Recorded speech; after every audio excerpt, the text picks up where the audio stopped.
तं धीरं कृतकृत्यं चडुलं स्फुटतर निपुणं कर्मम् പാടാമേ നാടിൻ കാവൽ സംഗീതം നേടാം നന്മതൻ സ്നേഹം സന്തോഷം തേടാമെന്നെന്നും ശാന്തിയും സന്ദേശം ചേരാം നേരിന്റെ ലോകം കണ്ടെത്താൻ സത്യം പാലിക്കാൻ നിത്യം രക്ഷിക്കാൻ നിൽക്കുമ്പോൾ മൃദുഭാവം ദൃഢകൃത്യം ഇത് സേന നമ്മുടെ സേന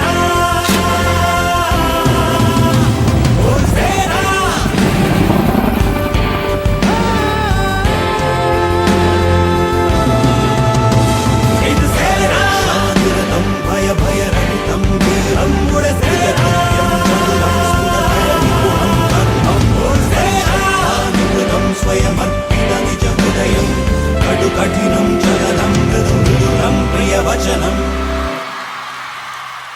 ഞങ്ങൾക്കും നിങ്ങളാശ്രയം എന്നെന്നും നൽകും സാന്ത്വനം വഴികാട്ടുവാൻ ജനമൈത്രിയായി കയ്യെത്തും ദൂരത്തെ സേന എന്നെഞ്ചിൻ കാവൽ നിരതം ഭയഭയരഹിതം ധീരം കൃതകൃത്യം ചടുലം സ്ഫുടതര നിപുണം കർമ്മം അതിശക്താനിപുണം സ്വയം നിജ ഹൃദയം കഠിനം ചലനം മൃദുമൃദുലം പ്രിയവചനം രക്ഷാനിരതം ഭയഭയരഹിതം ധീരം കൃതകൃത്യം ചടുലം സ്ഫുടതര നിപുണം കർമ്മം നമ്മുടെ സേന.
Hello and welcome to all joining us here today.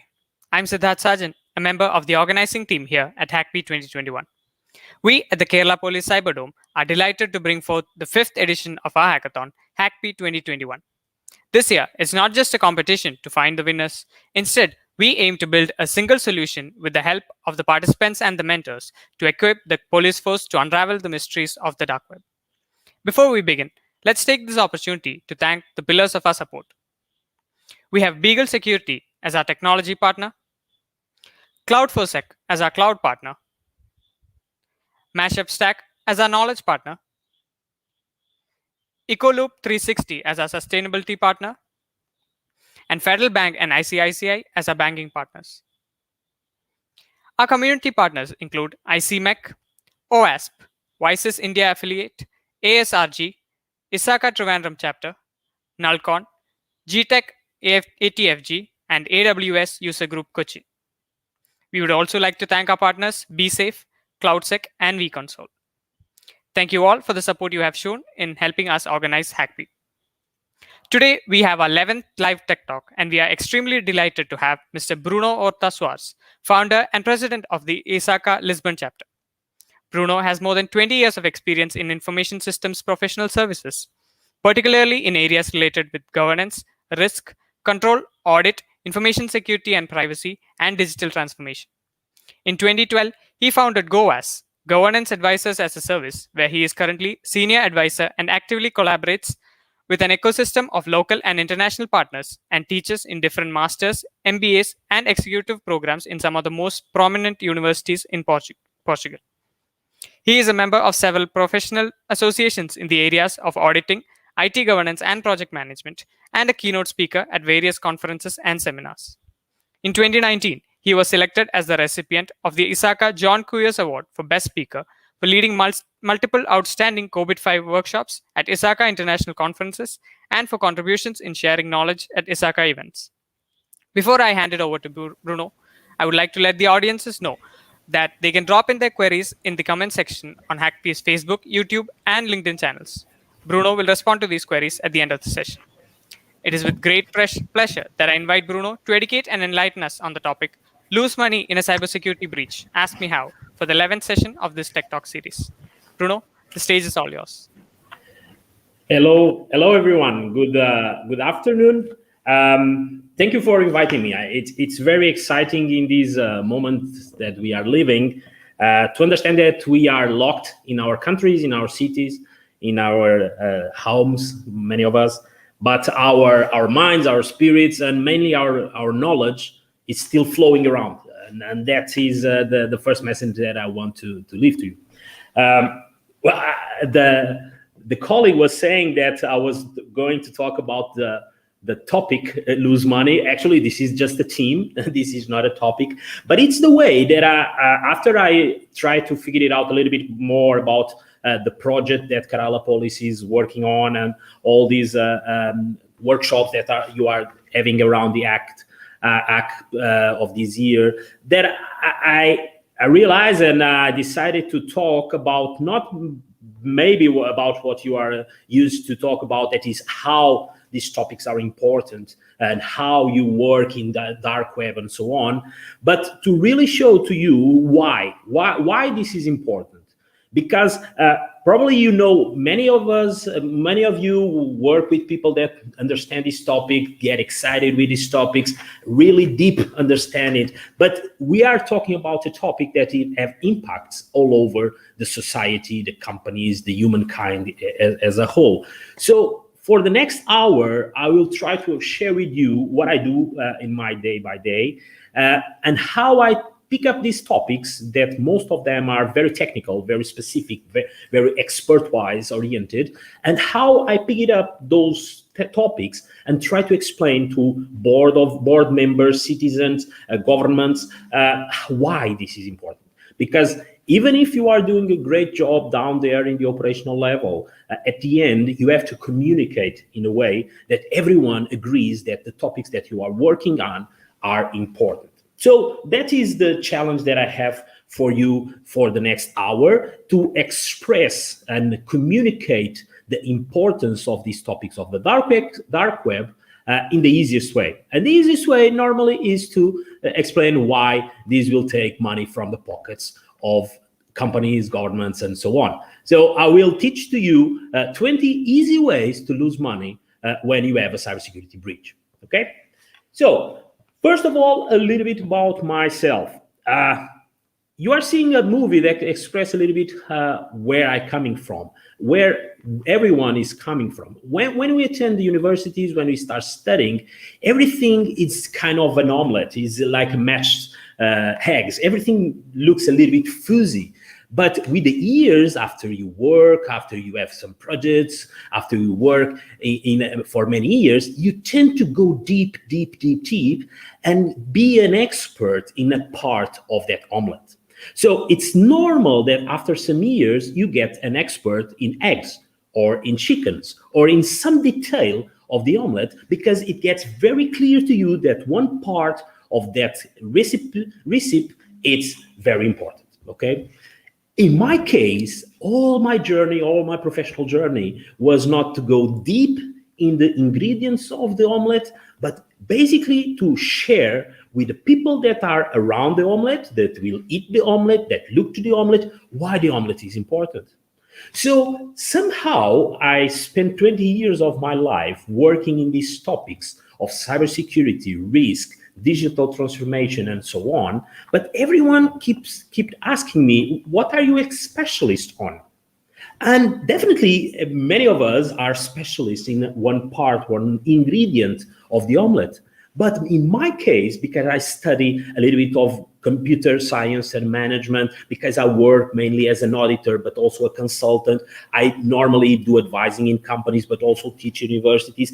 I was always in the middle of the politicization, the expertise of the topic. So I started to say that actually, you know what? I'm a specialist in not being a specialist, which means that I spend most of my time trying to do the bridges from different expertises in a way that the sum of the parts can bring a whole that is more.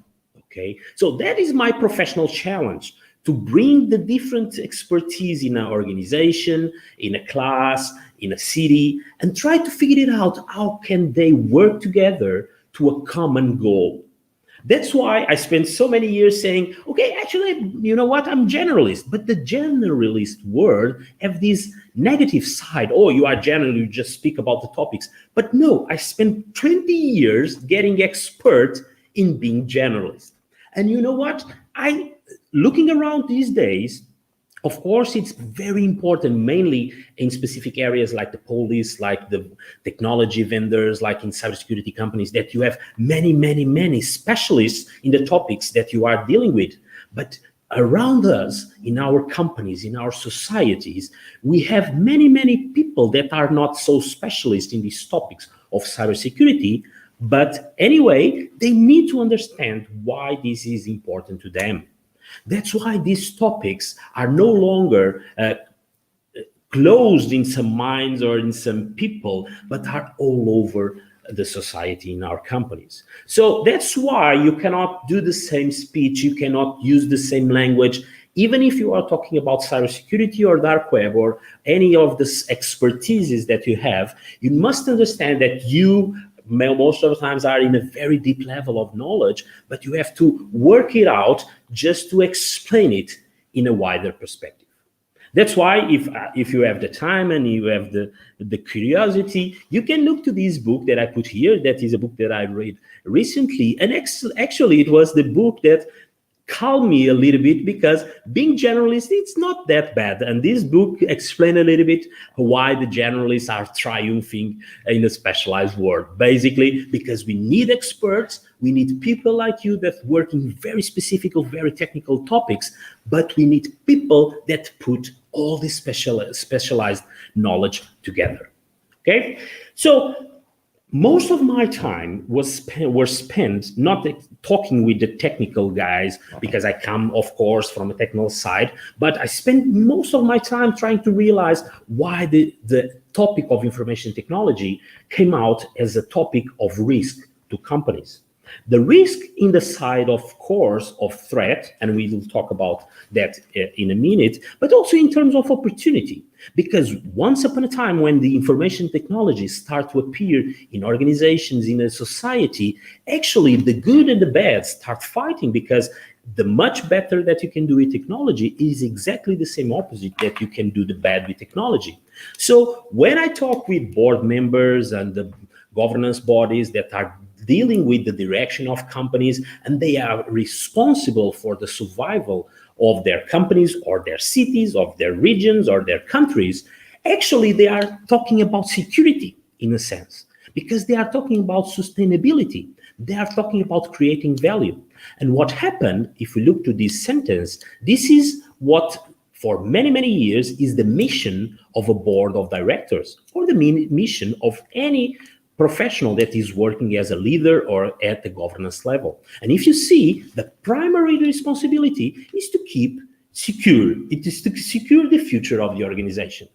So this is why the topics that you are talking about are directly related with the leadership of organizations, because their duty is to keep their organizations alive.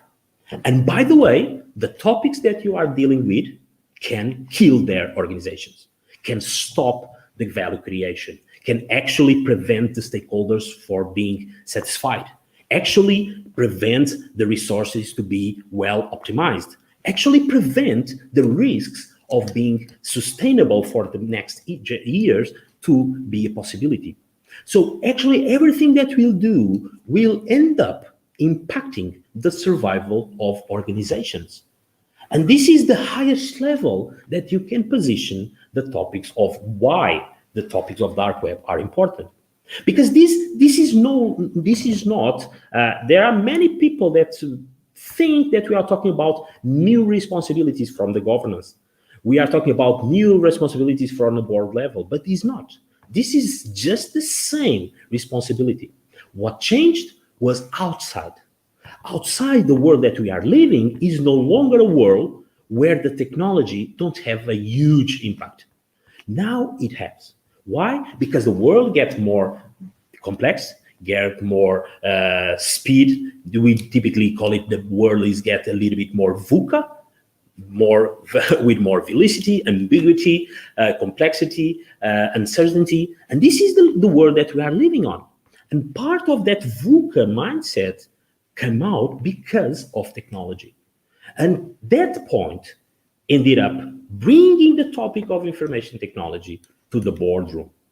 But that was not the topic for many years, because since I started to work with security and information technology, the most important question that the board members asked was, is that a department? Should we put it in an area of security? Should we come and bring a guy to take care of security? So all these things, and this changed a little bit around the world, but in our side of the world, at least in Portugal, we give very attention to these hierarchical views of the organization. And actually, when we discussed about security, we most of the time discussed about the organics of the security, where I put the box, where is the function of security. And from the perspective of the internal of the organization, that can be a challenge, that can be a question.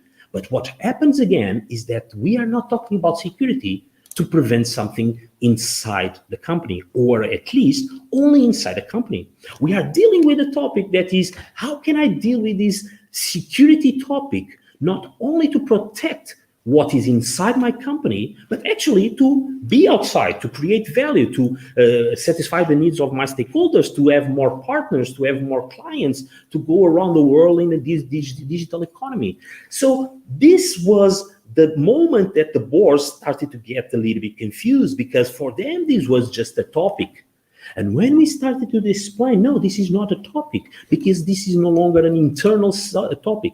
This is not an internal subject matter. This is something that you are exposing your organization, because we are not protecting your organization only from internal threats, but mostly from the external threats.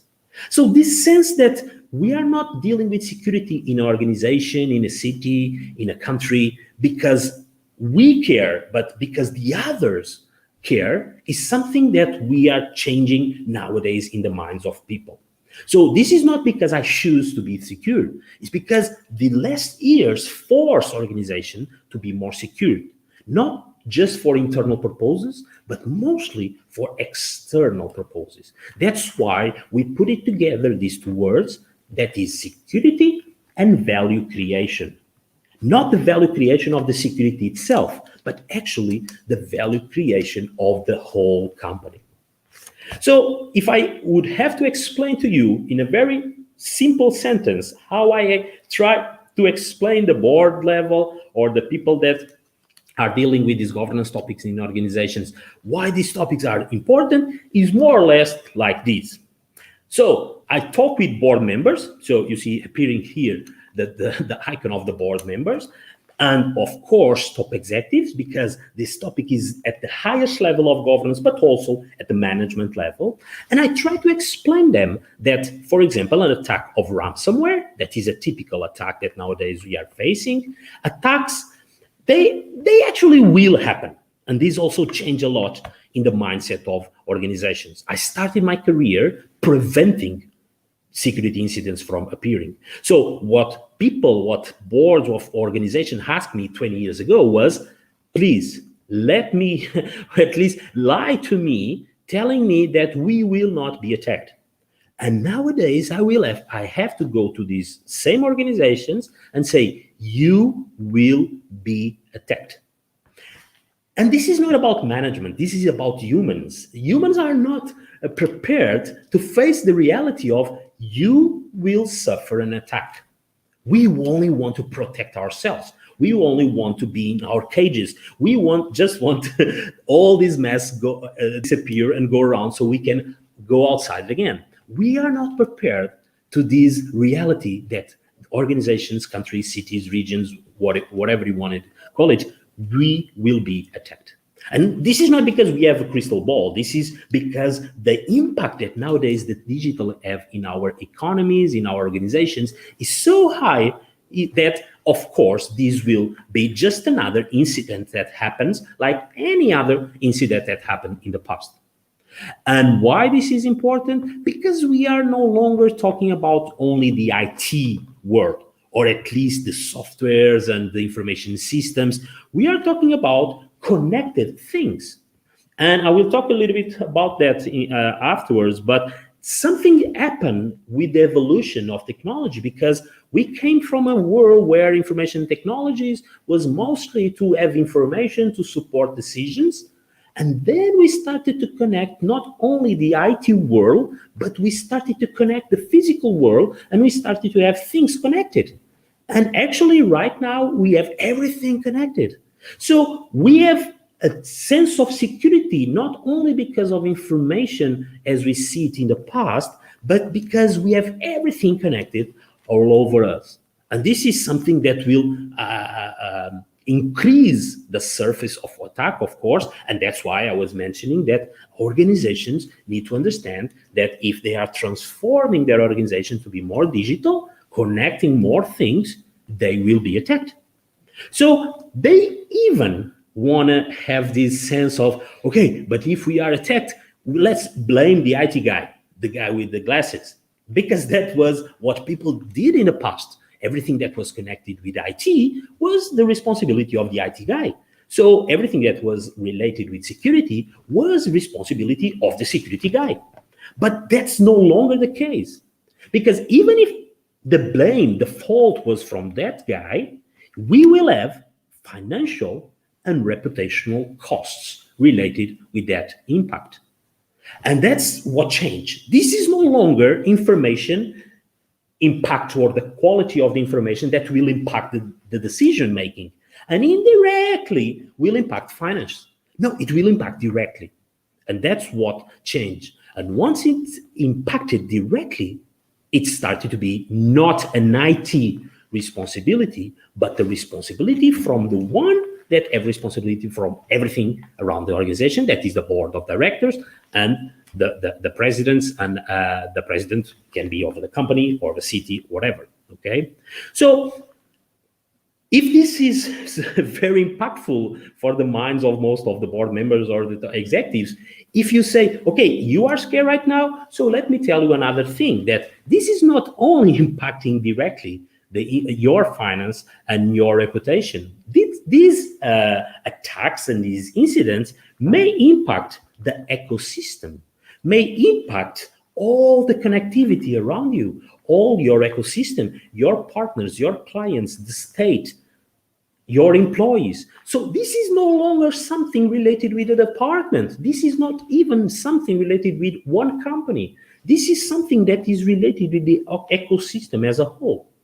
So what I, at the end, try to explain to the board level is that they can be curious about these topics. They can study about dark web and all these amazing topics that you also work on, but mostly they have to do the right questions. This is the responsibility of a leader or of the governance. It's not to be a specialist in dark web, but it is to show that the leader cares about the organization. The leader cares about the city. The leader cares about the country. And in order to express that, it's not about showing that, oh, let me show you how to deal with the dark web. No, let me trust in my team by asking the right questions. And with that direction, we tend to believe, that's the goal, that the right questions will start all this cycle or virtuous cycle of value creation. Because if we do the right questions, the organization will try to answer those questions, will work, the management will work, the operations will work, we'll get feedback, and at the end, the board will have the right answers, or at least the answers that will allow them to create value and keep trying to create value in the organization. So at the end, and this is a important part of my presentation, right now we are no longer, when we are discussing these topics, of course, the cybersecurity world is still a strong world, but at the end, this is not about security, this is not about cybersecurity. Nowadays, in a global economy, in a digital economy, this is mostly about trust. And that is probably the key word that we need to position the topics that you are working down there. These will impact the trust others have in our company, the trust others have in our city, the trust others have in our countries. And this is the new topic, the digital trust. This is why you are doing what you are doing, to keep people trusting each other in a highly connected global world. So all these topics somehow express what is the core vision that I try to show, that this is not a formula. This is not something that you have step 1, 2, 3, and then that's it, you are secure. This is a way of thinking in a non-linear way, but in a very complex way. So the world around us, it's not complicated, it's complex. That's why when I try to position all these topics in one page, I try to explain them that if you want to understand my mind and how I connect all these dots, it's more like it's like this. So don't try to read it. It's not to read it. It's just to show to you that at the highest level, when you are discussing the why this matter, this is not a step-by-step way of communicate.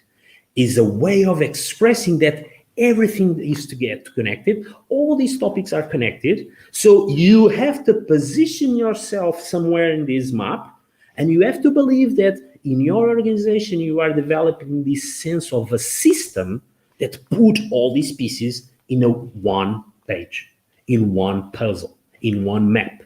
And that's the challenge, to everyone understanding that we are working in one single company, in one single city, in one single country, actually in one single world.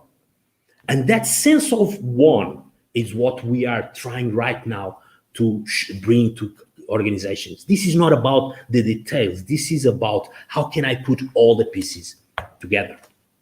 So this is why the last years were very exciting for the ones that like cybersecurity from the side of, at least I used to say that across the IT security, then the information security, then the cybersecurity. And most of my time was spent being the guy that brings the bad news to organizations.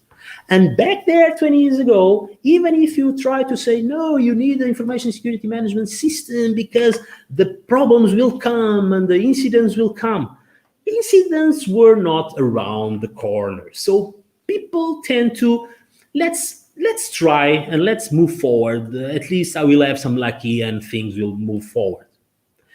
That's why the last years, and that is a good thing you have to explore, of course, you should not abuse about the word, but you can actually say, I told you so. Because actually the security professionals are saying for so many years that these things will come. Not because we want the bad for our companies, but because the use of information technology is growing in a rhythm that normally this will impact not only the technology itself, but the organization as a whole. So we have lots of incidents that actually were what we can call security-related incidents, because actually appear to impact the confidentiality, the integrity, and availability of information. So at the end were security incidents. But we started to understand that around those, let's call it technical issues, something was going on. That was not only, the incident was not only being seen as a technical incident. It started to exist this sense of it's always unclear what happened. It's always a little bit fuzzy to understand what happened. So because it's something that most of the times we cannot explain, because it's something that most of the times is in the dark level, that organizations started to face not only the technical problems around the security incidents, but the sense of what we can call a little bit of the post-truth era.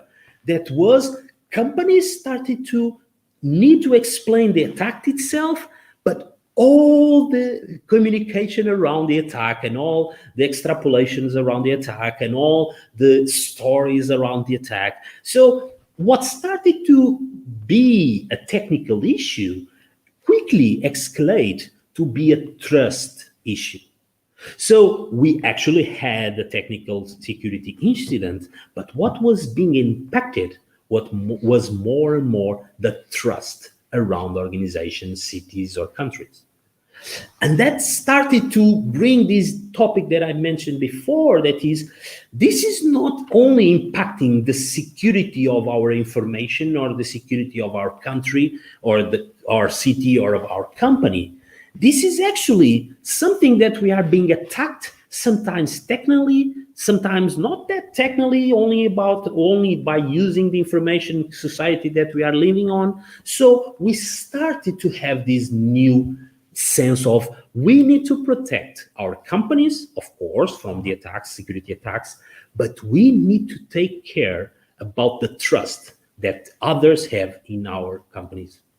So this started to come in the minds of people, understanding that even if I'm not aware of the technical perspectives or the technical answers around the security itself, I started to understand that I needed to protect. Remember, I need to secure the future of my organization. And in order to do that, of course, I need to address the topic of security, but I need to address other topics to bring this sense of, even after the topics or the incidents end, we need to keep understanding, is the trust others have in us going down, going up? Everything is okay? Because the trust started to be actually the main topic in the mind of CEOs and board of directors. So these numbers bring a conclusion that a study from the international company IDC made, understanding what are the topics that with this digital transformation, that world that we are living on, what were the topics that are in the CEO agenda? And luckily for us, luckily for you, actually the digital trust programs came up as a first topic. Actually, after topics like being more intelligence organization, being more connected to the ecosystem, being more efficient in the operations, being explored in the customer experience, and so on. Actually, CEOs demonstrated that they already understood that if they don't have the trust, they cannot do any of the other topics. So this is kind of the foundations of every relationship between humans, organizations, cities, countries, whatever you want. If you don't have trust, you can be the better technical expertise in whatever you want to call it, but the others don't want to connect with you. And when that happens in the connected world, that's the issue. That is the main problem. That's why we need to bring this new sense of protecting the trust and try to organize this sense that, of course, we are discussing, and I always try to do this job, that is, your topic at the end is cybersecurity, no matter what, but how can I position my competence of cybersecurity in this world of trust that Bruno is telling me right now? So, and that need to be like, when we look to a house, we need to have a plan, we have to have a structure, we need to have a framework. That's why this trust framework is exactly the way you should use to say, of course, right now it's not everything about cybersecurity. This is a very important part of what is going around us, but I need to position the topic with the other topics. So the first challenge is to position cybersecurity not as something that replaced all other security topics that we've been discussing in the last years. Because if you want to go back 20 years, we started to discuss physical security. Then we started to discuss network security, then application security. Then we started to discuss internet security. And probably 10, 15 years ago, we in our area started to discuss information security. And for the first time, we show organizations that, okay, we have two worlds, the physical and the digital. However, if you position your mind, your attention, not in the world itself, not in the resources itself, but inside the resources, if you position your attention in the information topic, then you will realize that, for example, the citizen information doesn't matter where it is. What is important is to keep information safe. And we started 15 years ago that journey. We started to call it information security. And we started to bring this connection of two separate worlds. That was the world where the information of the citizen were in papers and physical registers, and the other world completely in the other side of the organization, where it was in databases and other digital resources. So information security was actually the first time we started to trying to connect these two worlds. When we started to connect the physical world, and that is different, it's not about having physical world and digital world. What happened was when we started to connect the physical world, and then we had both worlds somehow connected. And that was the moment where cybersecurity started to come over. Cybersecurity is mostly protecting a world that is connected. I work with IDC, and at IDC we say that is protecting the world as at the third platform. So cybersecurity actually works when we discuss about mobility, when we discuss about cloud, when we discuss about big data, when we discuss about social business, and all the other topics like IoT, artificial intelligence, natural interfaces, augmented reality, virtual reality. So that is the new world where cyber security and cyber world is the mix of physical and digital. So cyber security is mainly to protect that new world. But never forget that the old world is still there. So you, of course, can use the cyber security, but you always have to understand that that's not all the time the 100% topics of security that an organization, a city have. So at least from a perspective of the good practices, cybersecurity is a topic inside information security. And information security is still there, network security is still there, application security is still there, and all other topics are still somehow there. If cybersecurity is the more critical one, probably, maybe, but you need to keep understanding that is a piece in a puzzle of security. At the end, if we want to complete this journey of the impact of information and technology in an organization, that's why the wrap-up of all this is digital trust. That's why when we understand this sense of what is a trust framework, the whole layer of security is about all these topics. But if you want to discuss trust, you have to bring all topics together with security. At the foundation, at the basement of everything, you need to understand that you will not be able to protect yourself, your organization, your city from everything. So as the time that the security topic increases, what even increases more is the importance of risk management. Because you have to make choices. You have to look to the future and understand, okay, I know that I will be highly attacked, but I cannot defend myself from all the attacks. So how can I understand what are the probabilities and the impacts, higher probabilities and higher impacts?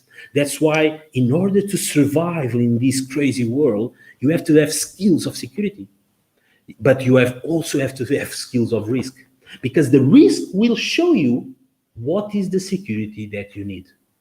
And if you don't position the security before if you don't position the risk before the security, what you will have is what we call a security by compliance, which means that you have a list of controls, you have a list of things that you have to implement, and you implement it.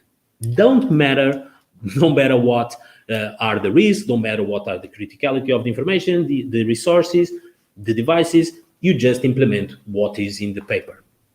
That's why that's not a good approach. In order to have a good security, you have to have a good risk management. And those two are actually very, very connected. But we have to put in position also the compliance topic around here. Because the last year show us that these topics related with information technology, topics related with privacy, topics related with security, the protection of critical assets, also started to come from the outside, the laws. And when the topics in the laws are not only addressing the organization as a whole, but start to address directly information, directly data, or personal data in particular, address directly connected devices, critical infrastructures, you understand that this is no longer an inside topic. This is something that all the ecosystem is concerned with. So you have to respond to the risks with security, but you also have to understand very well the risks in order to be compliant with what you need to be compliant. That's why these two layers, the foundation is the risk, and then are the compulsory layer that means these you cannot fail. And these are probably the ones that you are more familiar with, because those two are probably the more technical ones. But if you are discussing trust, even if you say it's digital trust, it's not the trust of the digital. It's the trust of the organization in a digital world. That's why if you want to have a framework of trust, you have to add other topics like the ethics and social responsibility, because the use of this emergence technology will bring lots of good things, but will bring some challenges, even moral challenges, because the technology will have this training to do things somehow alone, but at the end, we still have to be the ones responsible for what the technology do. So organizations are increasing their ethics and responsibility and understanding that the technology need to be used for the good of societies, because otherwise this will be the end, because technology is so powerful that if organizations, cities, countries started to use technology in the wrong way, this is the doomsday. That's why those ethicals are bringing organizations to be more trustful, because organizations are showing we care about these topics. We are using technology in an ethical perspective. We are using technology because we are caring to bring a better world to our society.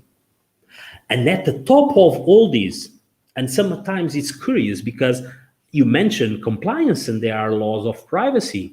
Okay, but this is not about laws. At the top of the trust layer of the trust framework, it's privacy. Because everything we do down in the other layers, we are doing it always keeping in our minds people first, the interests of the humans first. That's why privacy is so important, not only because there are privacy laws, but because we care about the privacy of our clients, about the privacy of our partners, about the privacy of our employees. Not because we care about the fines of the laws, because we really care about people. And that's why if you can bring together risk, security, compliance, ethics, and social responsibility, and at the end, do everything putting people first, you can be trustful. That's why when in this project you are working a so amazing topic that is so technical, because you are inside in the police, you are working in a very technical perspective of working around the dark web and preventing the topics of the digital attacks and the digital crime or cyber crime. Even if you are doing that inside that cybersecurity piece, at the end you need to show that you are doing that not just because you love to play around dark web, but because at the end, we want Kerala to be more trustful. We want all the organizations around the city to be more trustful. And that's why these type of projects are so important, because the city as a whole, all the organizations want to trust each other in a digital connected world. Let me move forward to what was a little bit this last year. I don't know if you know this map. This is a very ancient, very, very old map, but actually was the map that Portuguese used to go from Lisbon to discover all the Orient, all India, where you are. And actually there was this moment that is in our history, that was the moment we needed to cross that particular point down there that nowadays is known as South Africa. And that particular place in our history was called the Cape of Storm. Because, of course, because of some physical conditions around there, it was very difficult for the ships to cross that cape. So for the Portuguese, we call it the Cape of Storm. But only until we cross it. Because nowadays, if you go to the Cape Town in South Africa, you will see that the name of that particular point is the Cape of Hope.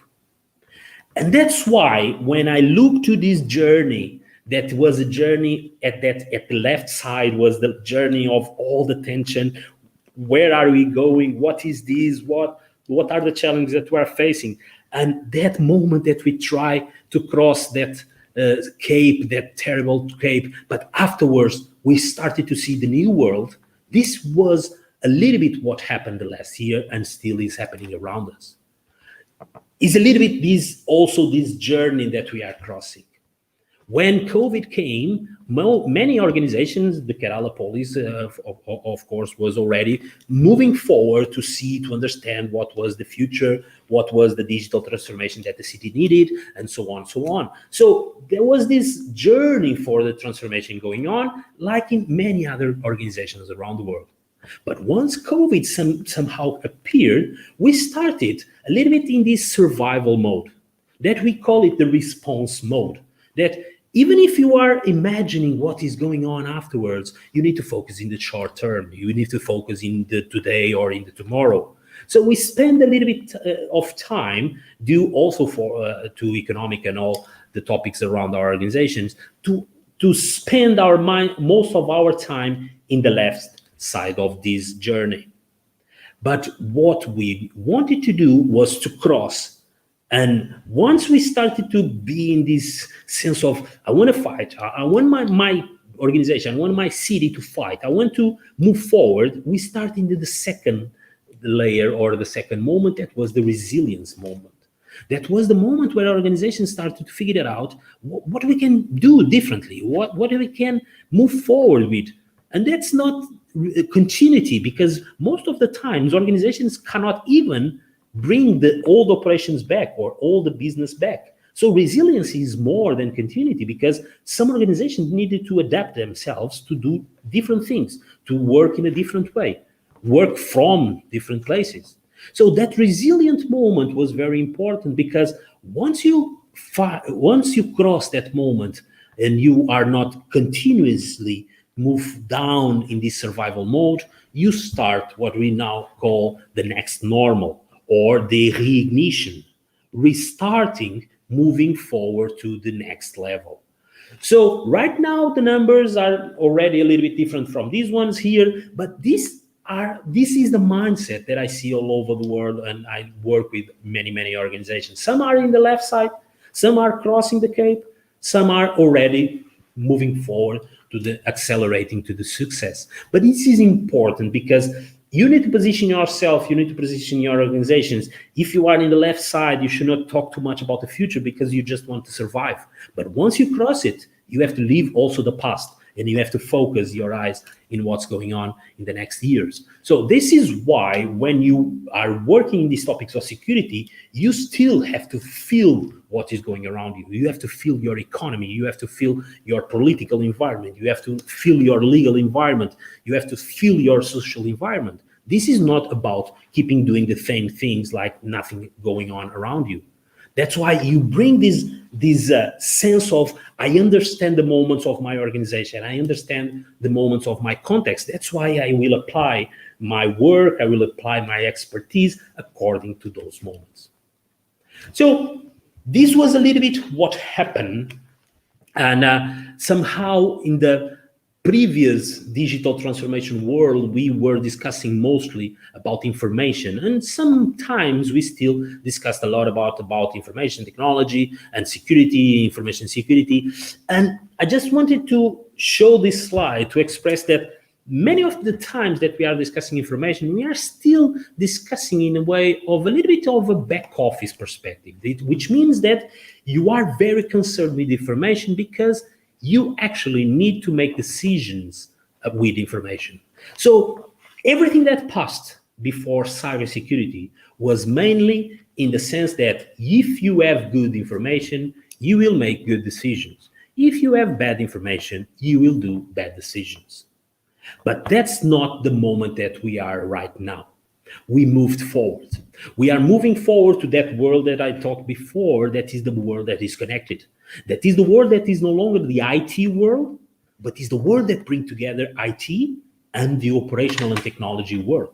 So when you look to the challenges of a city like Trivandrum or the Kerala state, this is no longer about protecting IT. This is protecting a city, an environment that is more and more connected and will be even more connected from this point forward. That's why the type of challenges, the type of programs, the type of security that you do, you are not doing to protect computers. You are doing it to protect things. Actually, you are doing it to protect people.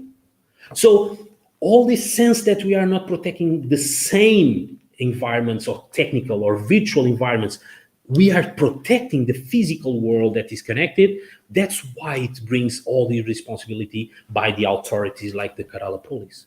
Because you are no longer concerning only with the computer or the information of organization A, B, or C. You are already concerned with what Kerala police is concerned for so many years, that is the society.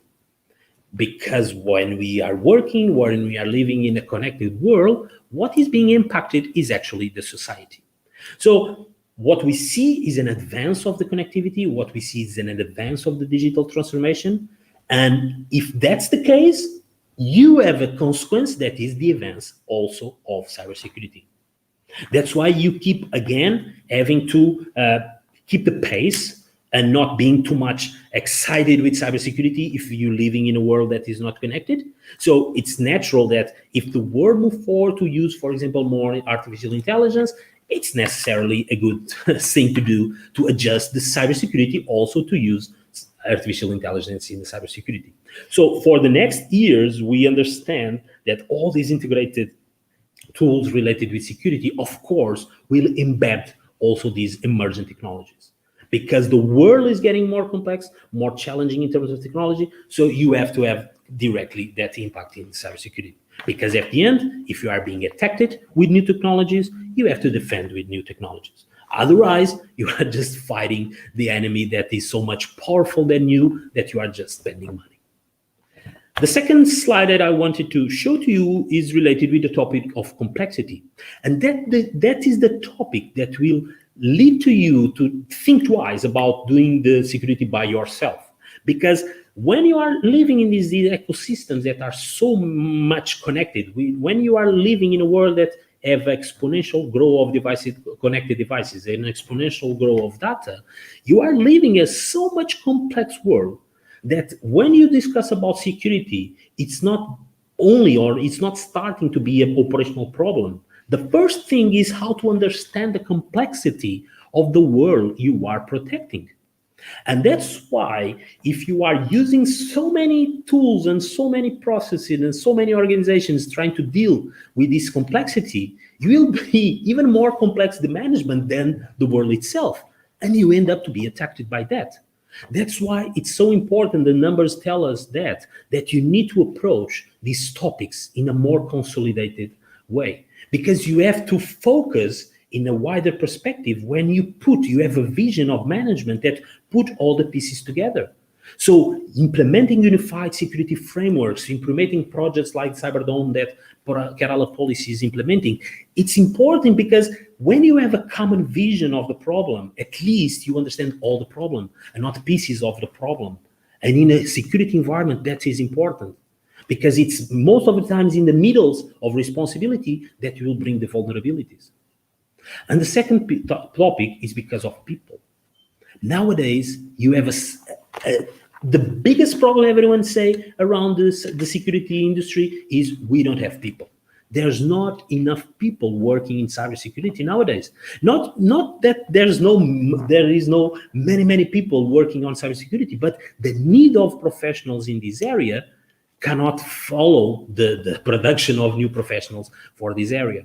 So every time you need to consolidate this vision, it's also because you want to take advantage of something that will be definitely a competitive advantage, and you don't have it. That is people, technicals like you, expertise like yours, competencies that you don't have it. And if you spread it out, at the end, you will separate all the people, and everyone is doing some small things. And every time you try to do many small things, you are not probably doing a whole thing together well. Okay, so these are two topics that bring this sense that you will be attacked because the world is so complex, is so connected, is so difficult to manage all this complexity, and you don't have enough people to do it. So we come to the core slide, that is, now I will tell you why, at the end of the day, after explaining all these topics to the board level, to your families, to your friends, and explain them why what you are doing is so valuable to the society, to the organizations as a whole, at the end, if they don't believe it, you have to explain, okay, and you will lose money, definitely. You will easily lose money. And actually, it's so easy that I will explain to you 20 ways that you can lose money in a cybersecurity breach. Because it's not, this is, okay, I lose money. Okay, but you have to explain how people, how organizations, how cities, how countries will actually lose money, because they can lose lots and lots of money after a cyber attack. Okay? So the first topic is to explain that you will lose money not only when you are attacked. You will lose money all over what we call the threat life cycle. For the ones of course, we are here at Europe, we use some European frameworks, but particularly because of the ISACA world, I use a lot of United States and America frameworks like NIST. Okay, and I like the framework, the cybersecurity framework from NIST, because it shows us that if we look to an attack, if we look to a cyber attack or a cyber risk or a cyber incident, you have to look it from a life cycle perspective. And you define, like the framework says to you, define 5 functions or 5 moments where this is important. The moments are, you need to identify your risks, of course, you need to protect, and those are probably the 2 that you spend most of your time in the past. Identify risks, identify vulnerabilities, protect yourself from those, protect those vulnerabilities, and try to prevent the attack. But actually, if you understand the flow of the life cycle of the threat, you need to understand that you also have to detect the attack. Then you have to respond to the attack, and finally, you will have to recover from the attack. And this sense of follow the threat and not implementing pieces of security in organizations is very important, is changing the way people implement security in organizations, cities, whatever. So this adoption of threat life cycles, frameworks, security approaches, it's increasing. And actually the numbers tell us that until 2024, probably around 90% of organizations will think like that. And if you think like that, that you follow a threat from identification, protection, detection, response, and recover, then you will have to understand it. You can lose money in all those 5 steps, not only when someone calls and say, we've been attacked. And that's why I prepared here a review of the 20 moments or the 20 topics that you will lose money, and then you will have these opportunities to explain this is why the things that we are doing are so important. Because if we don't do it, we have lots of ways to lose money.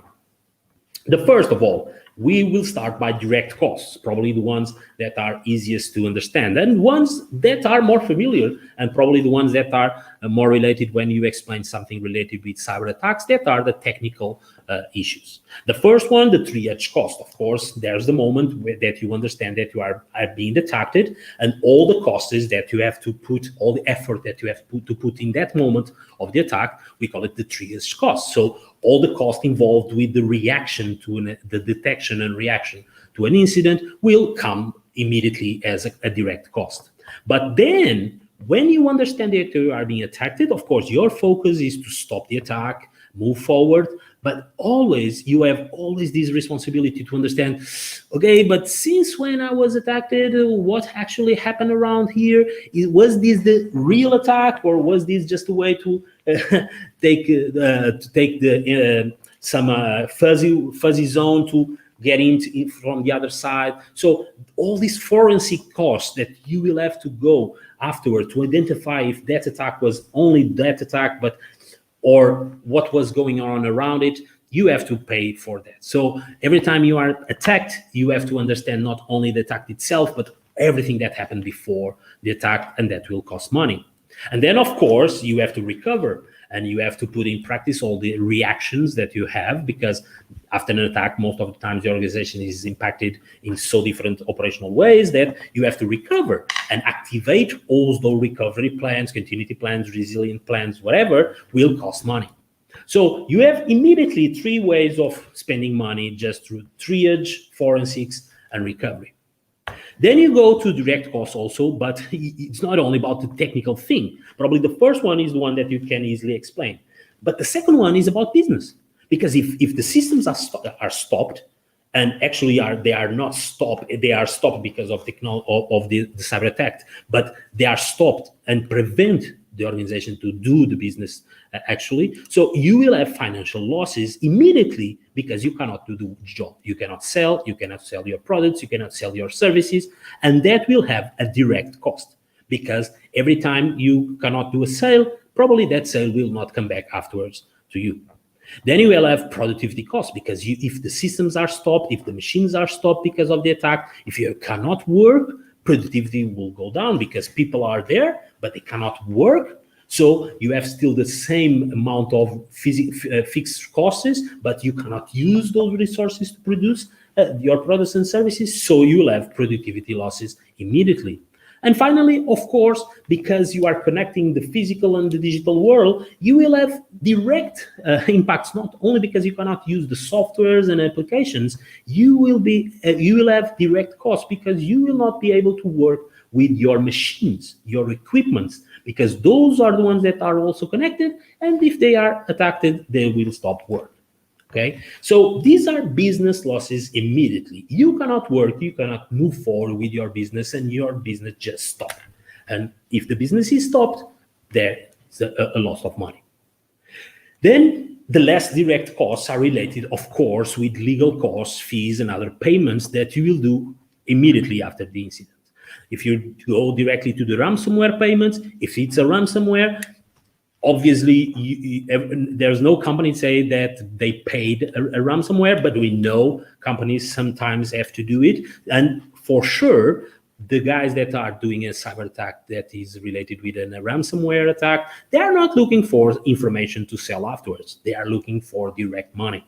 So if you are suffering a cyber attack that is a ransomware, you will pay immediately. And if you have to ransomware, you should not do, but it's a possibility of lose money because of that. Then you have legal fees, because immediately you have to put your lawyers in place. That's a crime, so you have to work as a crime. You are being attacked. Actually, it's a digital attack, but it's an attack anyway. So you have to call your lawyers. You have to spend money with your lawyers. You have to start paying people to help you technically to understand what are the impacts to the organization as a whole, the interaction with legal authorities and all the authorities. So you will have to pay immediately. And then you will have lawsuits. You have to start the journey of law, because once you are attacked, is not just an internal thing. It will impact the organization as a whole. So you probably will have to go to courts, and this can spend months or even years spending money in lawsuits related with the attacks. Okay.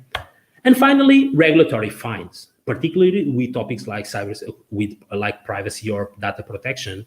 All the incidents that are related with something that the company should have done and didn't will end up with fines. For example, in Europe, we have this GDPR law that is related with the data protection that can go until 20 million euros if it's shown that the company didn't do that much to prevent the organization to work with private or personal data, or in particular sensitive data. So you will spend lots of money preventing, but you will have to pay also huge fines and even increasing fines. The last year showed that you will have to pay fines related with non-compliance with laws related with, for example, data.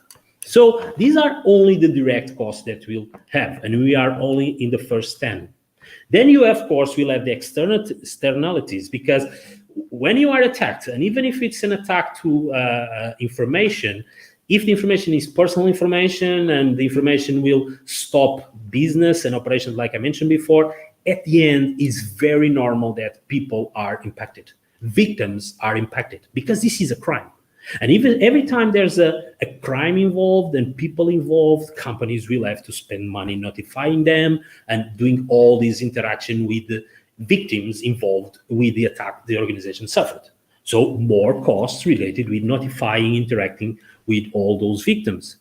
Then, of course, when things go actually very wrong, and for example, privacy is very bad impacted, you will have probably to spend money protecting the identity of the victims and doing all the work you can to protect the victims to be affected with the crime that you suffer, of course, but at the end, the indirect impact is not only in your organization, but in people, in citizens itself. So you will have to pay money, you have costs to protect the victims of the attack. And finally, this is not a moment, okay, it's done. You never know when it's going to stop. Because it's like opening the box of Pandora. Like you start in a world, you start to have victims, you start to have external impacts, you start to try to understand where this stop, and then you have to do the communication, you have to spend money doing public relations, you have to recover your trust, the trust for your organization. So it's an ongoing communication effort that sometimes it spends like 1 year, 2 years, or even more after the attack occurs. All the indirect impacts that have an image and the reputation need to be somehow cleared in the next months or years. So more costs related with that. Increases in the indirect costs, then you have to not only react, but you have to recover it in a new way. So probably you will have more marketing costs because you will have to increase the communication around the organization. You have to focus in the good things. You have to launch new products and new services. A little bit too, people forget what happened in the past. So you will have to spend sometimes more money in marketing and all product development and so on, because the journey that you were planning before is not enough right now because everyone is looking to you. That's why you have to put more money in the marketing area. And then probably you will have to show that, of course, after some attacks happen, I will protect more my company. So probably you will have to spend more money in cyber insurance, and you will have to show everyone that, okay, you understand that things could be a little bit more prevented. So probably you will do some transferring of risk, and you will have to activate some insurance related. And finally, of course, you have to show everyone that you understood that the controls of the mitigation actions that you implemented were not enough. So you will have to spend more and more money in cybersecurity just to show that you care and that you are increasing the capabilities around cybersecurity. So 16 already ways to lose money. And the last ones are the long term, the long business. What are the impacts that these will have in the future of the business?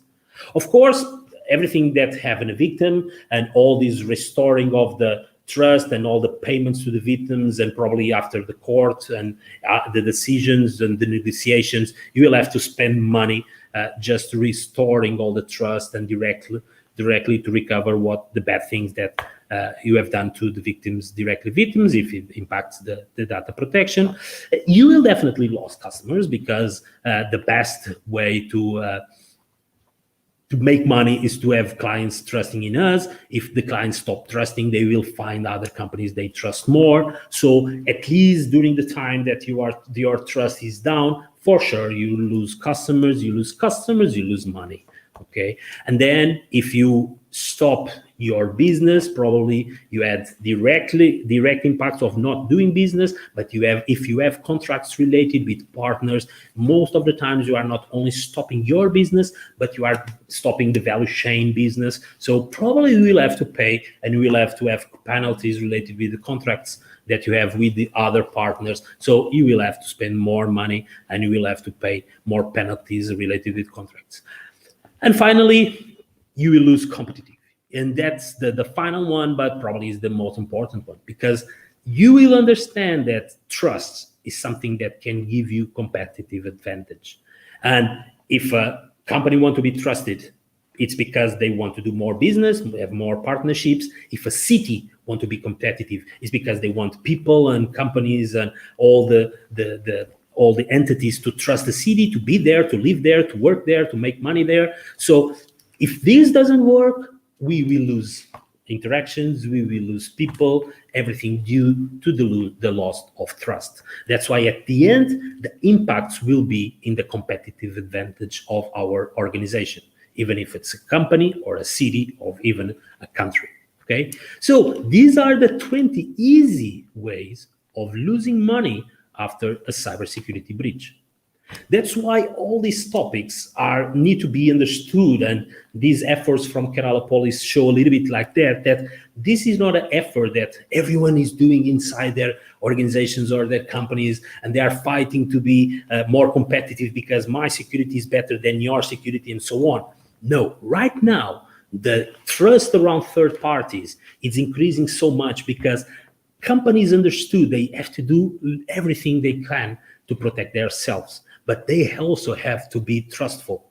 So because the other companies, other cities, other participants also want to understand how am I trusted, so they will ask for this information. So right now, every time you talk about third-party risk management and increasing the importance of third-party risk management is because this is no longer only about you. This is about all the ecosystem, about understanding, am I safe?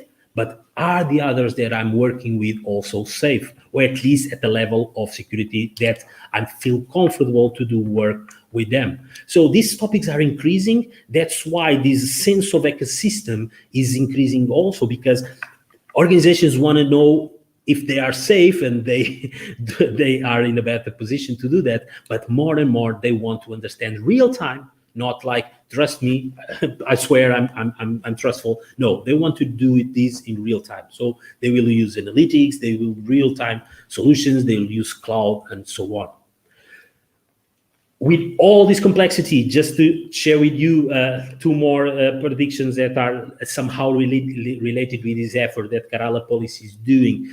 Of course, with all this economy that is digital around us, or with all this society that is digital around us, we will no longer deal with these topics like there's the real world and then there's the cyber world or the digital world or the virtual world, as you want to call it. We will move to this sense that we have one world. And by the way, that world is generating around 65% of all the GDP of the global production around digital. Because the predictions are until 2022, 65% of the global GDP will be digital, which means that will be touched somehow with technology. That's why when we discussed about these topics of digital persons or digital personalities, we will have most of the persons verifiable by the governments. And sometimes this is okay, but governments dealing with digital personalities is just the same way the governments used to work with physical personalities like the card, the citizen card, and so on. Because we can no longer keep thinking like, is this the physical world or is this the internet or the digital world? There's only one world, because you are no longer playing only in the internet. You are doing shopping, you are doing critical things, you are connecting critical devices. So once the digital, the internet is no longer just a communication space, but is an economic space, then it starts to be the society. So we need to understand that, of course, the society is going to the digital.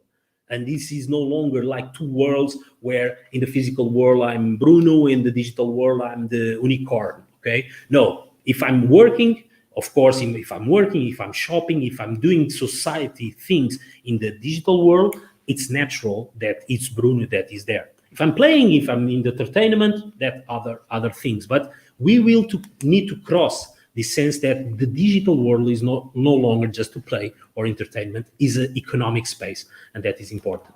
And because that is important, that of course the next years will bring out that only in the dark web people will be anonymous. And this is probably where I did all this moving around, just to show how the world is being connected, how the digital world is putting ourselves connected with everyone. And of course, there are lots of people that want to be anonymous and want to keep anonymous. And somehow the only place people will be anonymous in the next years will be in the dark web. So everything that you keep doing in the internet will be an economic space, a society space. So you will be shopping in the internet like you shop in a store. You will be playing in the internet like you play in a park. That's the normal thing. That's the normal society. But the people that want to hide from the society, they will not have that possibility in the layer of the internet, and they will go down there. They will cover them around the dark web tools and so all that, because we understand if the society is digital, everything is covered by the society itself. So the growth of the dark web will be also because the growth of the normal digital society, and that's important. So the next years will be challenging. People will be more pressured to have this only one personality, and the physical and the digital one together. We know that our digital track, our digital logs are there since we are born. So there's this sense of the organizations also have this important of give more tools to people manage their data in order to, at least if people want it, have the chance to be forgotten. And this will be important because I think in the future, many people will just figure out how to be forgiven, and that probably will be more and more people, just the way the information is there. So people will try to be forgiven of the things they've done in the past and so on. But the right to be forgotten is a trend that will grow, also to show that, of course, you had a past, and if you want somehow, because you wanted to clear it out, or if that's just influencing in a bad way your life, that is a right that you'll have. So mainly in social media and social platforms, that will be a trend, and probably most of the countries will force organizations to implement these right to be forgotten things. So this is the end. So just to conclude, this is a little bit your world, like IT people, or at least technical experts of a very technical topic like dark web, working with cybersecurity. That is the topic of you, and this is your world. And I just spend all this hour trying to explain to you the importance that you position yourself not only in the cybersecurity topic, but position the cybersecurity in a wider perspective of digital transformation, because that's that's what is going on outside. The world is getting more digital, and because of that, cybersecurity is more important. The sense of ecosystem, the importance of understanding that what organizations are doing, they are not only doing it for the inside, they are doing also for the outside, to being more connected. So in the next years, in a global connected world, the ecosystem and the importance given to the ecosystem will be higher. Then the digital trust topic, you will have to position the cybersecurity in a wider perspective of digital trust. You will have to have good risk management, because you have to make decisions. It's not only close yourself in a cave doing the things, the technical things. You have to make choices, and you have to make the choices in order to prevent organizations to being affected in the things that are more important at the end. You have to have that sense of cycle of cybersecurity.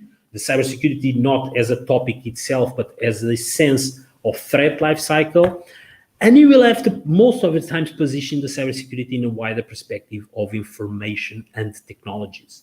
That's why all this sense of the cybersecurity is a topic, but at the end, it end up to be a topic, a part of having the information and technology related with the value creation of the organization, of the city. So this cannot be separated from the global sense that we are using information and technology to create value. And in order to create value, you will have to have the cybersecurity. And at the end, you'll have to have your mayors, your governors, your presidents, your board members asking the right questions. Both because if they do the right questions, they will show they care. They will show this is a topic of them, not only a technical topic. And if they do the right questions, you will have the opportunity to give the right answers. So at the end, this is the puzzle, this is the complexity. These are the topics that somehow are behind these boxes. And again, it's not to show you what are the boxes. I would have to spend a lot of time explaining each of the boxes. But what I can show to you, just to finalize my presentation, is that all my mind, everything that I think, all these boxes, that is somehow the way I think these topics, are available in the ISACA knowledge. So we are part also of this ISACA community, that is a global community of professionals that work in all these topics. And even if you don't understand what are those boxes, you will have here all the books that you can read from ISACA to work in each of that part, okay? And that's the sense of community that you also have, this sense that we are living in a global connected world where we have so many professionals like we are, that are doing exactly the same things, and those professionals are sharing knowledge. So the best reaction that we have is to explore all these good practices, to put it in our reality, and having this common ground of using good practices, and then from there explore it and adapt to our realities. So the last slide, like the journey of the Portuguese to the India that I show, this is also a famous quote. This guy was the guy that they say we had fear in the Cape of Storm, but at the end there was this sailor that was Vasco da Gama that said this, that I'm not afraid of the dark, probably also the dark webness. The real death is preferable to live without living. So we need to be scared.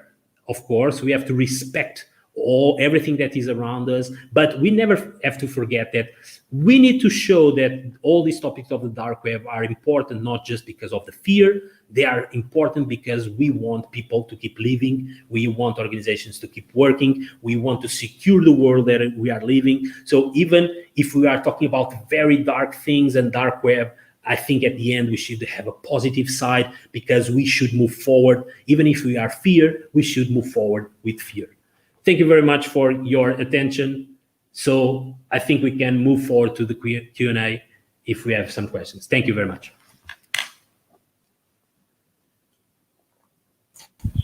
Yeah, thank you, Bruno, for that really informative session.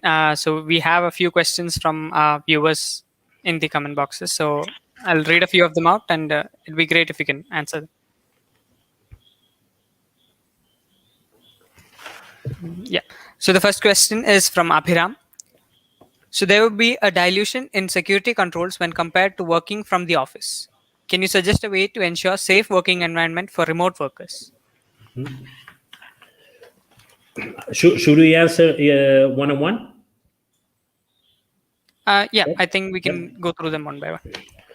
So the surface of attack increased during these pandemic times, and the fact that working from home became the normal way of working changed the way we see work, but also the way we see security.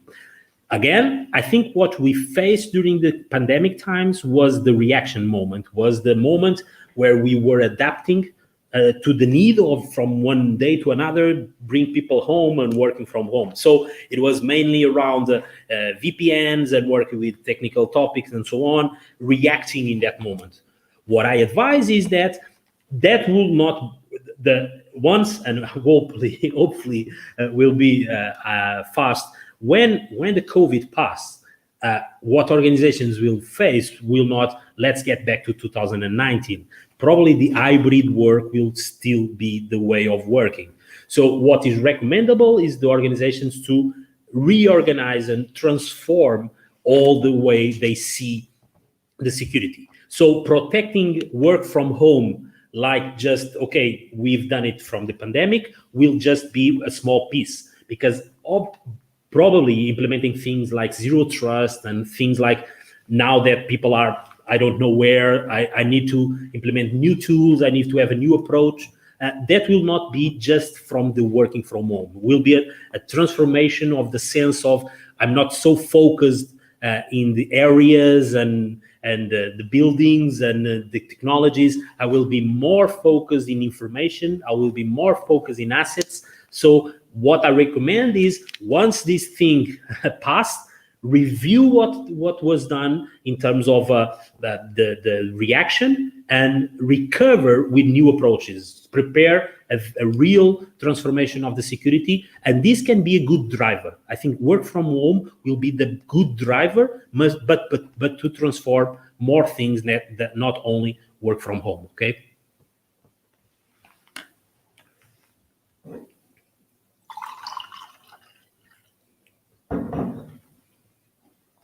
I lost the previous one. I cannot hear you right now. Oh. Yeah. So the next one is so budget plan for cybersec solutions is one of the biggest challenges SMEs face. Is it recommended for them to depend on open source solutions? I would say that from the numbers that I saw, and having this sense that the complexity of protecting organization will grow, the skills of people and the amount of technical people around security will go down. What will happen? I don't know if the best word will be open source, because at the end I will have to have people to work with those solutions. I do believe more in partnerships that will allow organizations to work actually in their businesses and have good partners that can help organizations with all the life cycle of the threat, and help them to take care about this topic of security. Bringing security inside companies will be, of course, a need, but it will face lots of challenges, as I mentioned, of complexity and of resources. So the things that we saw, at least globally in Europe, will not to be used many pieces open source, will to move forward to integrated platforms. Otherwise, I will use lots of pieces to security, and then I will have huge problems managing those pieces, and the challenges, the risk will come from the management of security, and that's not the purpose. So I will see more integrated solutions than open source independent solutions. Okay.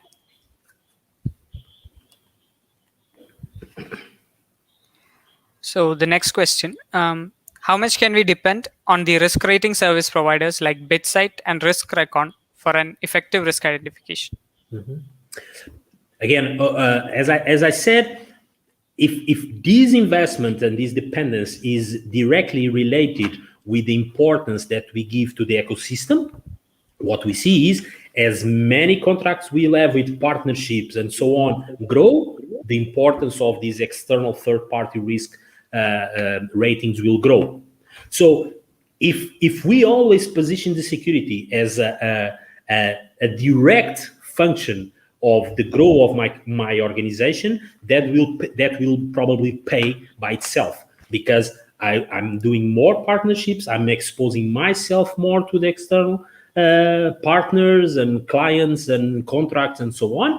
And if that's the case, I will try to be as more transparent as I need. So I will bring all these BitSight and RiskRecon as an enabler of those partnerships. What is typically a bad decision is just to use these solutions when the organization is not moving forward. Then this will come out as a cost and not as a direct enabler of the business. So having this sense of position these technical tools, but always related with, if we have a new contract, we will have a new solutions. So that's the challenge, is to position security not as a cost, but as an enabler of the business. And in that case, I see those providers as tools of enabler tools, because they will allow us to improve ourselves and indirectly to have more business and do more business in our organizations.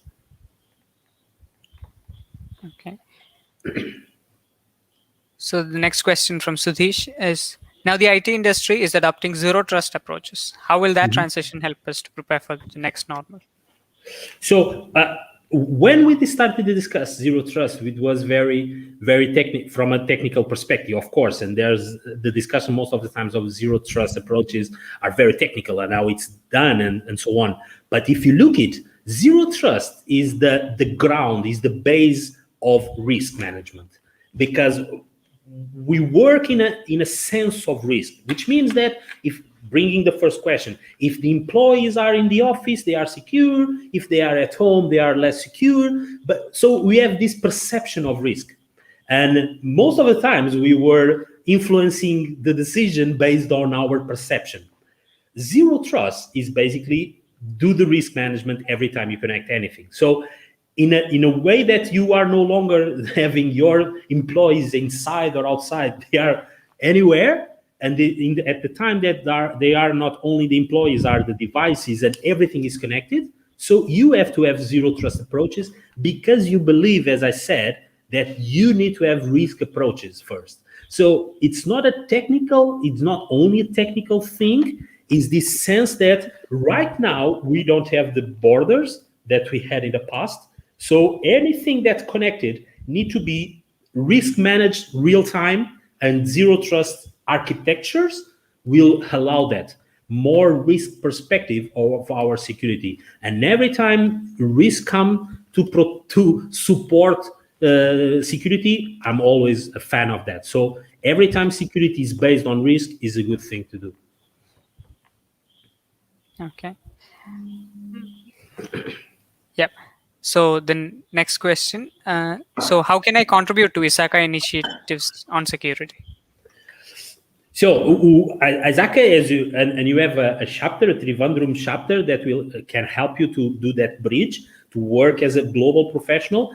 But I can tell you that right now the topic of security is a topic that is being paid lots of attention from the ISACA community, especially the one related with cybersecurity. So the global organization actually have this sense that there's no Indian cybersecurity or Portuguese cybersecurity or American cybersecurity. There's cybersecurity. So the way we can contribute most of the times is to use good practices, and by using good practices, enter in the global community. And once you are in the global community, you work with the ISACA chapters, you see what is going on, you can be a volunteer. So in Portugal, Lisbon, a small part of the world, I can be a volunteer of this global organization. So as you in Trivandrum, as a professional, you can be a volunteer of this global organization. So if you want to be a volunteer, just talk with ISACA Trivandrum and they will help you to understand how you can contribute locally. If you want to contribute globally, go to isaca.org, and there's lots of opportunities to be volunteer in these topics of security. Okay.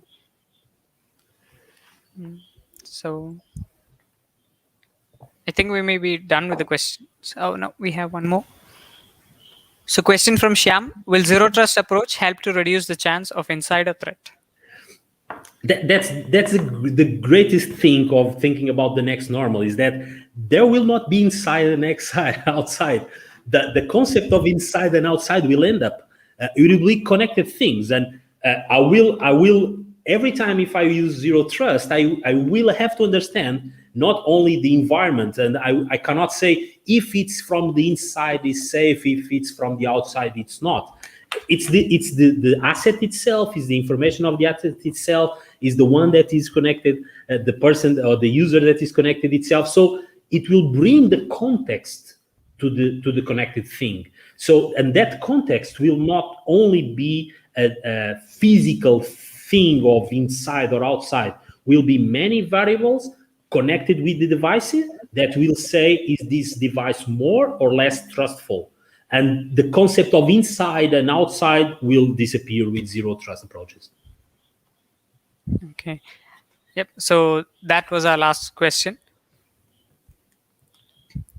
So yeah, so I think we can wind up for today. Yeah, that was a really interesting session. It gave us a lot to think about. So we all thank you from HackP and Kerala Cyberdome for joining us today and sharing your expertise with us. Do you have any last words? Just thank you again, all of you for attending this session. Thank you to Kerala Police. Thank you to ISACA Trivandrum. Anytime you need me, just count on me. It was a very huge pleasure to be with you today. Thank you. So yeah, finally, we'd like to thank all the viewers who tuned in today as well. And if you have any additional queries, you can reach out to Bruno through his social media handles. And we also have a lot more interesting sessions like this one coming up. So stay tuned to the our social media handles to get more details regarding them. So see you all again. Stay safe and thank you.